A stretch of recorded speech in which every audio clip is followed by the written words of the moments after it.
Na mambo bado yanazidi kupamba moto kwelikweli, wakati mvutano kati ya Israeli, Marekani na Iran ukiendelea huko Mashariki ya Kati. Mshambuliaji wa zamani wa Manchester United na Real Madrid, yani Cristiano Ronaldo, ameondoka kutoka Riyadh, Saudi Arabia na kuelekea Hispania, huku wafuasi wake na mashabiki wote duniani wakionyesha wasiwasi kuhusu usalama wa nyota huyu na familia yake.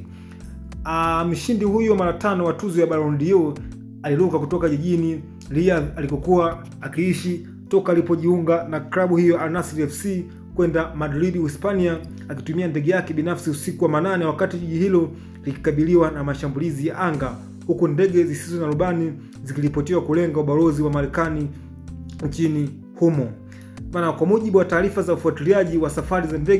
ndege binafsi ya Ronaldo aina ya Bombardier Global Express 6500 iliondoka Riyadh majira ya saa 8 usiku na kuwasili Madrid majira ya saa 1 za asubuhi, ikipitia anga la Misri na bahari ya Mediterranean kabla ya kutua Hispania.